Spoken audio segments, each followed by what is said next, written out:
I'm going to attach, and that is what put this in a context. I run a blog, The Dream Lounge. People read that, and they look at it, and I blog about politics and stuff, and they'll say, oh, Anthony's a libertarian.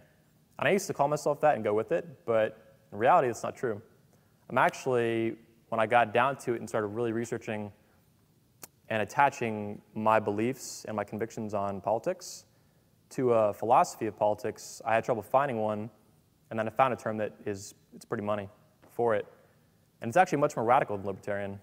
It's very radical. It's fully consistent, is what I call it. And it fits perfectly into what we're saying here. The what, the why, the what, and versus the how. So my political philosophy is something called Declarationism. Declarationism. And that basically holds the Declaration of Independence of the United States in this country, in my view, specific view of it, on par or even foundational to the United States Constitution. So if you look at the US Constitution, which in this country is the supreme law of our land, it's a how document. And I think, as far as I know, this is undisputed.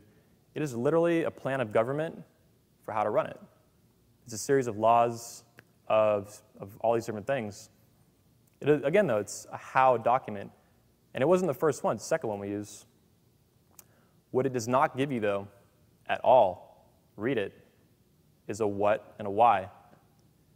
It gives you, and if you actually read it, you're creating a more perfect union, but a union of what? It doesn't tell you what or why you're doing anything in the first place, which in that case is a very serious thing, government, a monopoly on force. So again, the United States Constitution is a how document, and it is our supreme law, but if you don't have a what and a why, the how can never be right. It's never going to be validated. So when you hold the Declaration of Independence as on level, meaning equivalent to, or beneath it, in the sense of being a foundation, like a filter, that the US Constitution can't fit through, then this actually becomes supreme in that sense too. And the what and the why that the Declaration of Independence gives you, Declaration of Independence, is in a single sentence. And it's that to secure these rights, which in the Declaration of Independence refers to individual rights, life, liberty, and the pursuit of happiness, governments are instituted among men. What that means is you have a what, you have a government being instituted among men, which is quite literally not in the US Constitution. You just have a plan of government, like an operation plan.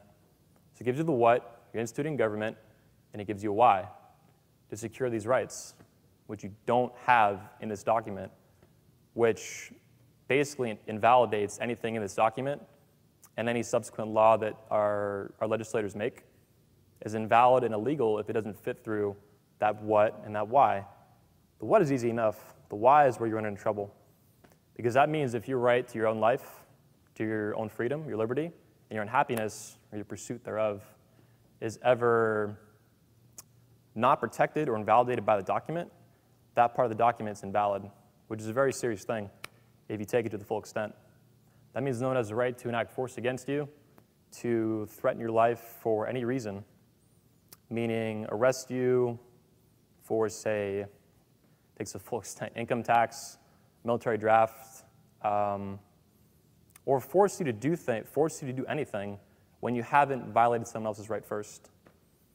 So again, to summarize Declarationism, which perfectly expresses this, the Declaration of Independence gives you a what, you're instituting government, and a why you're doing it.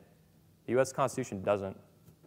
And this is kind of where we're at now, which when this was respected and held very, very, and understood very clearly, and it was practiced, our country was at a different point, and it was, I think, a lot better off. As we lost sight of this and stopped caring about it, now we just have a document, just like our society now, and all these other topics, exercise, nutrition, dating, relationships, where it's a total obsession and addiction to how things are done.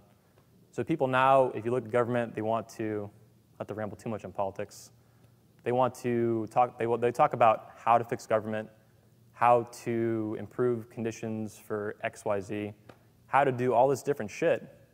But no one talks about what they're doing in the first place, or more importantly, why the fuck they're doing it. Why? Why do you get up every day? Why do you go to work? Why do you go to school? Why do you do anything? Because life is good and it's worth protecting. Specifically, again, through the Declaration of Independence, which gives you these. And our Constitution doesn't. And if it's not filtered through that, I think it's invalid. And I think our laws actually in history, if you look at everything objectively, that's actually where it fits together.